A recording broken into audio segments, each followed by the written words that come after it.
새누리당 김무성 대표의 이제 사위의 그 마약 관련 그 수사와 이제 판결에서 여러 가지 의혹이 제기되고 있습니다. 근데 이제 이 사건을 보면 초범이라는 것만 이제 강조가 되고 있는 경향이 있는데, 초범일 경우에는 물론 집행유예가 이제 가능하죠. 그런데 문제는 이제 횟수가 15차례에 걸쳐서 있다라는 것이고요. 그 15차례가 2011년 12월부터 2014년 6월까지 2년 6개월에 걸쳐서 굉장히 광범위하게 이루어지고 있습니다. 그 다음에 종류가 코카인, 필로폰, 엑스터시, 스파이스, 대마초 5가지나 되거든요. 그래서 이거는 단순한 마약 사범이 아니고 상습 마약이 아니냐. 상습성이 인정된다고 하면은 이거는 간단한 그 범죄는 아닌 것이죠. 집행유예로 쉽게 표현할 수 있는 내용은 아니다. 그래서 마치 이제 장관님께서는 검사가 뭐 범위 내에서 적절하게 뭐 집행유예 충분히 할 수 있는 사안이라고 이야기하시는데, 그렇게 보기 어려운 좀 의혹들이 좀 있습니다. 그 다음에 또 한 가지가 문제가 이 피고인이 우연히 우발적으로 매수해서 투약한 것이라기보다는, 그러니까 호기심에서 어떤 우발적으로 했다기보다는 조직적으로 어떤 매수하고 투약하는 이런 양태를 보이고 있습니다. 실제로 이 사건이 공범 5명과 함께 6명이 한꺼번에 이제 수사가 됐는데요. 그 점도 하나의 참조가 돼야 된다고 생각합니다. 그래서 우리가 초범의 마약 사범을 집행유예로 풀어줄 때는 그 호기심에서 우발적으로 이루어졌다고 보기 때문에 이제 집행유예로 석방이 되는 건데, 이것은 좀 조직적인 측면이 있다. 그 다음에 공범과의 형량에서도 비교해 보면 좀 의문이 있습니다. 김모 해가지고 코카인, 필로폰, 엑스터시 3가지를 매수해서 2회 투약한 사람이 있어요. 이 사람이 공범으로 기소가 됐는데, 이 사람은 징역 2년 6월에 집행유예 3년을 받았습니다. 그러면 종류도 피고인은 2가지가 더 많고 횟수도 2차례와 15차례는 엄청난 차이가 있지 않습니까? 근데도 여기는 징역 3년에 집행유예 4년, 1년 차이예요.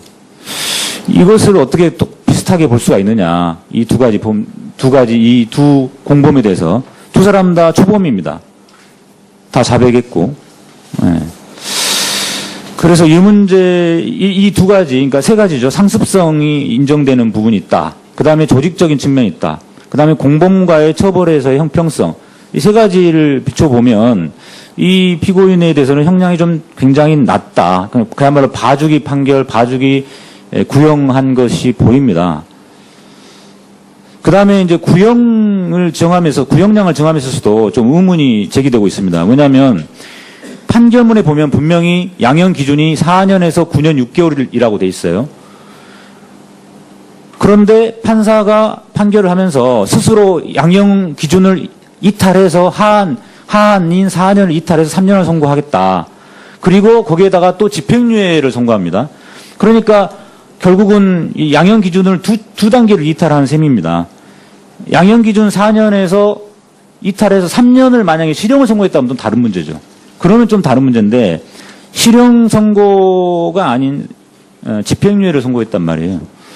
그러면 이거는 양형 기준을 현저히 이탈한 겁니다. 그러니까 법원에서도 사실 봐주기 판결한 건데, 더 큰 문제는 검찰에서 이 구형량을 정할 때도 봐주기 구형량을 정했어요. 검찰에서 2년 6월에서 6년 6월 이렇게 양형 기준, 구형량 기준을 정했죠. 장관님, 맞습니까? 네, 그 범위 내에서 정한 것으로 알고 있습니다. 그렇죠. 그런데 법원에서 판결문에 나와 있는 양형 기준은 4년에서 9년 6월 구간이에요. 그러면 검찰에서는 법원에서의 양형 기준보다 훨씬 더 낮은 2년 6월에서 6년 6월로 지금 구형량 기준을 정했거든요. 자, 마약 근절의 의지를 갖고 있는 검찰이, 마약 근절을 해야 될 검찰이 왜 스스로 법원의 양형 기준보다 더 낮게 구형량 기준을 정합니까? 방금 이한성 의원님께서 말씀하셨다시피 검찰에서는 구형량을 정할 때 감경 요소를 고려해서 구형을 정했고 법원에서는 기본에 또 선고를 할 때 감경 요소를 참작한 걸로 자, 알고 있습니다. 검찰에서 법원의 적정한 판결보다 의도적으로 일부러 뭐 2배, 3배로 높게 구형할 필요는 없죠. 그런 관행들은 개선돼야 되고, 그래서 법원의 형량에 맞는 적정한 구형을 하는 건 맞습니다. 좋습니다. 그런데 지금 이거는요, 법원의 적정한 판결 그 구간보다 오히려 낮게 구형을 해버린 거예요. 그러니까 봐주기 구형한 거죠. 일반적으로 우리가 생각할 때 검찰은 범죄를 엄단해야 되는 그 기관이고, 그러면 법원의 판결에 적정하게 구형을 하거나 또는 오히려 조금 더 높게 구형하는 게 일반적인 거죠. 근데 이건 오히려 낮게 구형을 해버렸어요. 그리고 스스로 설정한 2년 6월에서 6년 6월이라는 구간에서도 맨 아래쪽에 있는 3년을 구형했습니다. 이거는 그야말로 봐주기 하려고 구형을 한 거죠. 그렇기 때문에 구형량에서 3년으로 하다 보니까 항소도 하지 않게 되는 겁니다. 만약에 구형을 2년 6월에서 6년 6월이라고 하는 그 기준에 따르더라도 5년 정도, 6년 정도 구형을 했다고 하면은 이거는 항소해야 될 사안이 되는 것이죠. 그래서 이거는, 근데 또 한 가지가 있습니다. 문제가. 이 피고인이 보통 무직인 일반 사람이 아니에요. 충북 지역의 유력 건설업체 신라개발 회장의 아드님이십니다. 그리고 이 피고인이 신라개발의 대표를 맡고 있다고 언론 보도에 나와 있어요. 그 다음에 그 장인어른이 되실 분이 김무성 새누리당 대표였고. 그러니까 이것이 바로 봐주기 구형, 봐주기 수사한 것으로 보이는 의혹이 생기는 겁니다. 검찰이 마약 근절을 해야 될 검찰이 왜 스스로 법원의 양형 기준보다 더 낮게 구형량 기준을 정합니까? 방금 이한성 의원님께서 말씀하셨다시피 검찰에서는 구형량을 정할 때 감경 요소를 고려해서 구형을 정했고 법원에서는 기본에 또 선고를 할 때 감경 요소를 참작한 걸로 자, 알고 있습니다. 검찰에서 법원의 적정한 판결보다 의도적으로 일부러 뭐 2배, 3배로 높게 구형할 필요는 없죠. 그런 관행들은 개선돼야 되고, 그래서 법원의 형량에 맞는 적정한 구형을 하는 건 맞습니다. 좋습니다. 그런데 지금 이거는요, 법원의 적정한 판결 그 구간보다 오히려 낮게 구형을 해버린 거예요. 그러니까 봐주기 구형한 거죠. 일반적으로 우리가 생각할 때 검찰은 범죄를 엄단해야 되는 그 기관이고, 그러면 법원의 판결에 적정하게 구형을 하거나 또는 오히려 조금 더 높게 구형하는 게 일반적인 거죠. 근데 이건 오히려 낮게 양형 기준을 이탈해서 하한인 4년을 이탈해서 3년을 선고하겠다. 그리고 거기에다가 또 집행유예를 선고합니다. 그러니까 결국은 이 양형 기준을 두 단계를 이탈하는 셈입니다. 양형 기준 4년에서 이탈해서 3년을 만약에 실형을 선고했다면 좀 다른 문제죠. 그러면 좀 다른 문제인데 실형 선고가 아닌 집행유예를 선고했단 말이에요. 그러면 이거는 양형 기준을 현저히 이탈한 겁니다. 그러니까 법원에서도 사실 봐주기 판결한 건데 더 큰 문제는 검찰에서 이 구형량을 정할 때도 봐주기 구형량을 정했어요. 검찰에서 2년 6월에서 6년 6월 이렇게 양형 기준, 구형량 기준을 정했죠. 장관님, 맞습니까? 네, 그 범위 내에서 정한 것으로 알고 있습니다. 그렇죠. 그런데 법원에서 판결문에 나와 있는 양형 기준은 4년에서 9년 6월 구간이에요. 그러면 검찰에서는 법원에서의 양형 기준보다 훨씬 더 낮은 2년 6월에서 6년 6월로 지금 구형량 기준을 정했거든요. 자, 마약 근절의 의지를 갖고 있는 새누리당 김무성 대표의 이제 사위의 그 마약 관련 그 수사와 이제 판결에서 여러 가지 의혹이 제기되고 있습니다. 근데 이제 이 사건을 보면 초범이라는 것만 이제 강조가 되고 있는 경향이 있는데, 초범일 경우에는 물론 집행유예가 이제 가능하죠. 그런데 문제는 이제 횟수가 15차례에 걸쳐서 있다라는 것이고요.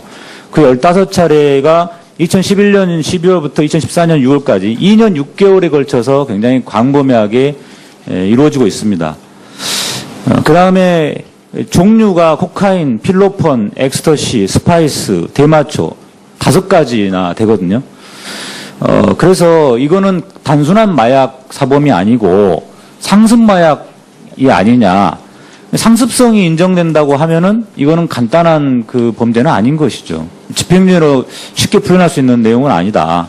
그래서 마치 이제 장관님께서는 검사가 뭐 범위 내에서 적절하게 뭐 집행유예 충분히 할 수 있는 사안이라고 이야기하시는데, 그렇게 보기 어려운 좀 의혹들이 좀 있습니다. 그 다음에 또 한 가지가 문제가 이 피고인이 우연히 우발적으로 매수해서 투약한 것이라기보다는, 그러니까 호기심에서 어떤 우발적으로 했다기보다는 조직적으로 어떤 매수하고 투약하는 이런 양태를 보이고 있습니다. 실제로 이 사건이 공범 5명과 함께 6명이 한꺼번에 이제 수사가 됐는데요. 그 점도 하나의 참조가 돼야 된다고 생각합니다. 그래서 우리가 초범의 마약 사범을 집행유예로 풀어줄 때는 그 호기심에서 우발적으로 이루어졌다고 보기 때문에 이제 집행유예로 석방이 되는 건데, 이것은 좀 조직적인 측면이 있다. 그 다음에 공범과의 형량에서도 비교해 보면 좀 의문이 있습니다. 김모 해가지고 코카인, 필로폰, 엑스터시 3가지를 매수해서 2회 투약한 사람이 있어요. 이 사람이 공범으로 기소가 됐는데, 이 사람은 징역 2년 6월에 집행유예 3년을 받았습니다. 그러면 종류도 피고인은 2가지가 더 많고 횟수도 2차례와 15차례는 엄청난 차이가 있지 않습니까? 근데도 여기는 징역 3년에 집행유예 4년, 1년 차이예요. 이것을 어떻게 또 비슷하게 볼 수가 있느냐? 이 이 두 공범에 대해서 두 사람 다 초범입니다. 다 자백했고. 네. 그래서 이 문제, 이 2가지, 그러니까 3가지죠. 상습성이 인정되는 부분이 있다. 그 다음에 조직적인 측면이 있다. 그 다음에 공범과의 처벌에서의 형평성. 이 3가지를 비춰보면 이 피고인에 대해서는 형량이 좀 굉장히 낮다. 그야말로 봐주기 판결, 봐주기 구형한 것이 보입니다. 그 다음에 이제 구형량을 정하면서도 좀 의문이 제기되고 있습니다. 왜냐하면 판결문에 보면 분명히 양형 기준이 4년에서 9년 6개월이라고 돼 있어요. 그런데 판사가 판결을 하면서 스스로